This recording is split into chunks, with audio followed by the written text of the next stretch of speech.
Yo, my violence-loving buddies! Welcome to part 6 of my No More Heroes 2 review. You all caught up on the previous parts? I've dived into the story and visuals in the earlier episodes, followed by the gameplay features, the goons, and combing through the assassins. I've aimed not to compare this game with the previous one too much to play fair, since each game should stand well on its own first before being compared to others when it comes to appraising it. That's my belief anyway when it comes to reviewing video games. I hope you've been enjoying the content on this channel, the usual biz. Show your support by liking, subscribing, and letting me know your thoughts in the comments. From No More Heroes, favourite desserts, animals, and how this game series has impacted your life. Every game has for people in different ways, and it would be awesome to hear from you lovely lot. Right, onward with the review and wishlist stuff. Don't ask me how the wishlist stuff slipped my mind. Ryuji.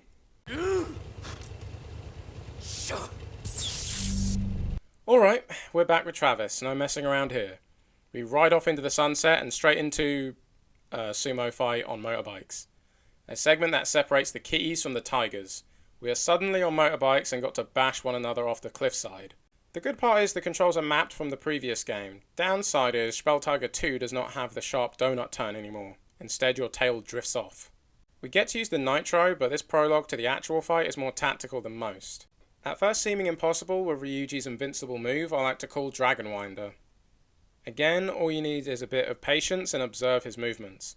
If you ever played any mainline Monster Hunter games, that sort of mindset is really useful, because he is such a beast. And, if you ever get stuck, you will, just watch Omega Evolution's method and feel stupid. Once you get Ryuji off his bike and break his neck, the true fight begins. Ryuji is a seriously exciting and badass fight. A pretty big arena for just one man, and the big reason why comes later. Ryuji has some strong combos that can be cancelled into a backdash. There is a 2-hit to a grab combo. Now, something I was truly happy to see was Ryuji spawning a fucking dragon. Even the weather changes. This is the closest thing to a dark side mode from another assassin. This did make me wonder what everyone else's equivalent to a dark side mode would be. Also how they would handle if they were playable. This dragon is huge and reminds me of the one Darkstar once chucked out and never got to use. This creature chases you down and bursts out the earth, forcing you to block or just run away and wait it out. Ryuji is one of the few bosses that swallows battery power and pretty much forces you to change beam katanas. He also has a lunging move and a multi-stab combo. All of this kit brings one hell of a battle.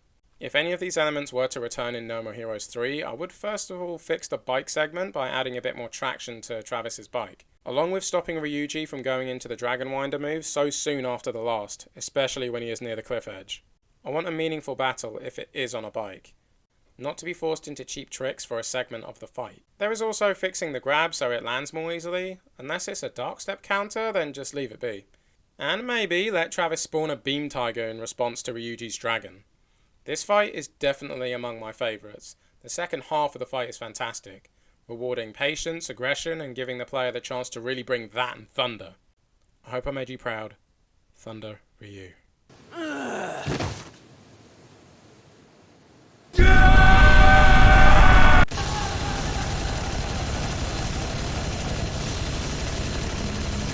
These fights are not a sport.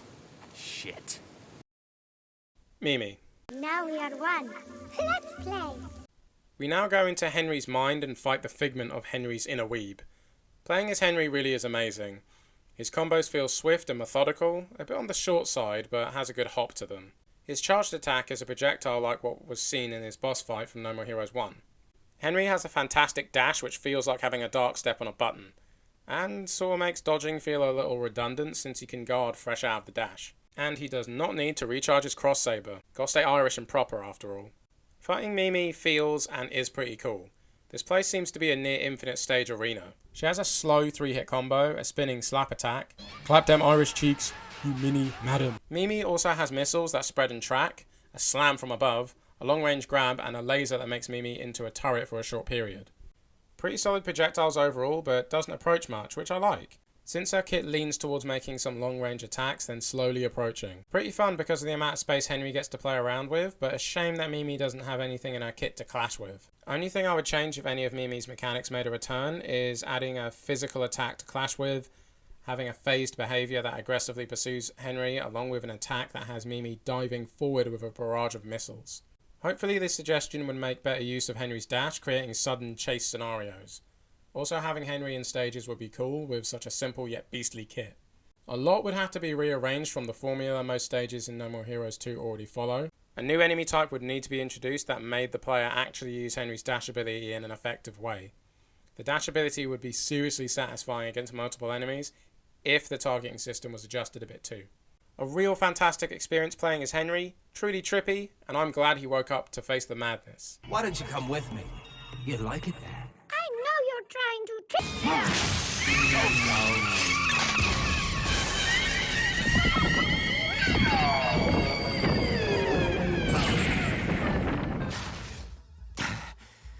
What the bloody hell?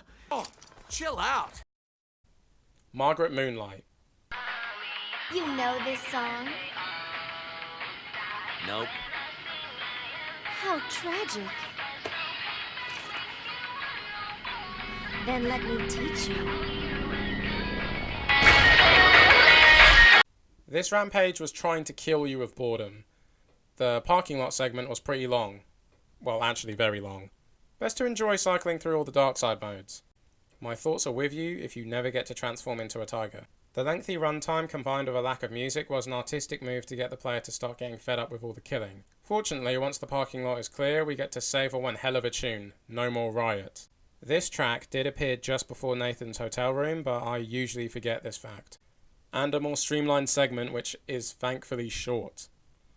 A good assortment of enemies that are a bit tricky to manage. On my previous run, I think my brain went numb from the first segment of the rampage. It was interesting fighting through a supermarket. Felt like I was heading over to have an illegal fight because of the strange location. Now, fighting Margaret is so freaking awesome. We get a boss with sniper rifles that are also scythes. She has quite a cool moveset as well. A float to downward stab from the billboard. The stab does have a small hitbox though. A 1-2 shot from her rifles with a good pink tell. A flash kick. 2 different slash attacks ending with a cross or a double slash. A beautiful fade out which leads to sniping from a billboard. Margaret also has a nice dodge and great behaviours depending if she wants to snipe and dash away, or accepts the closed distance and switches to her scythes. The changeover is not too bad either.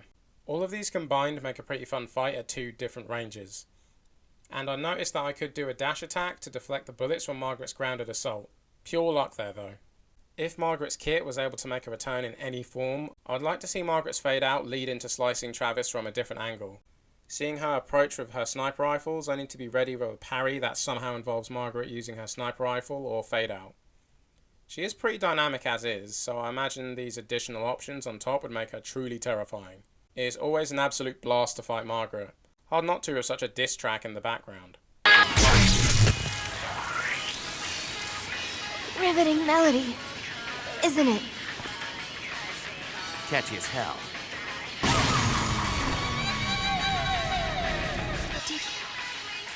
Did you memorize the song? Nope.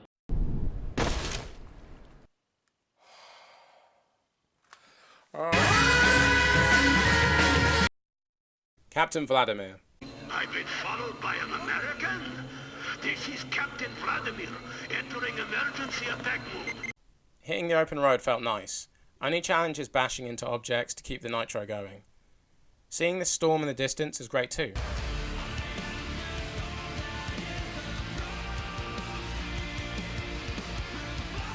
We even get to use the bike jump to hit Jasper Bat Jr.'s signs, which is neat.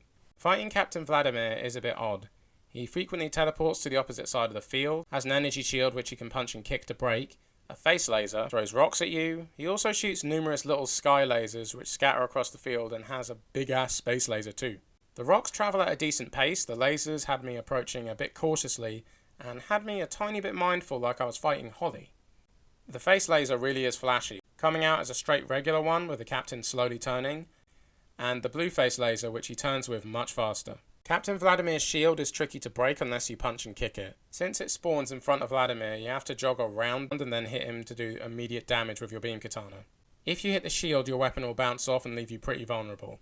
Now, Captain Vladimir can be annoying with his teleport, especially when he backs away a lot before using it.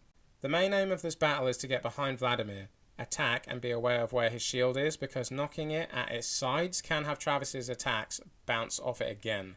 The giant space laser is easy to avoid due to the arena being round.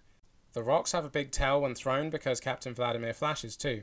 Overall, an alright fight, but I guess because Captain Vladimir is such an interesting character, this added to my excitement in my run. He wasn't frustrating and just not that aggressive, which is a nice break. With most of his moveset geared towards creating space, Captain Vladimir feels a little too defensive. Maybe adding a tether cable to yank Travis into attacks would be interesting. Or approaching while throwing rocks, clashing with one of the beams would be pretty sweet too. That's all I got for the Captain. Glad to see him back on Earth though. You've got to be... Spaceship full to mother. Looks like I've been followed by an American. This is Captain Vladimir entering emergency attack mode.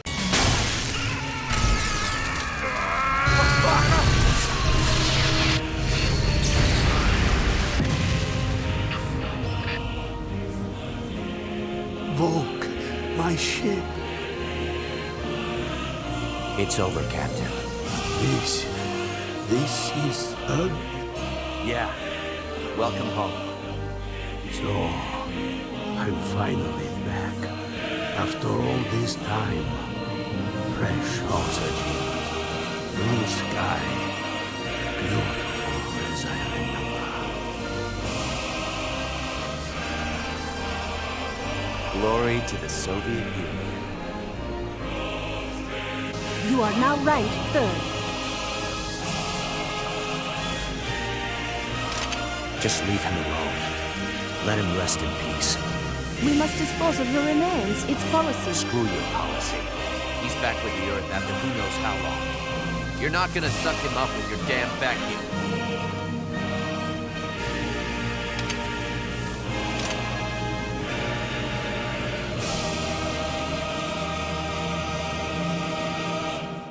Best to cut things off here. Let me know who is your favourite among these lovely lot.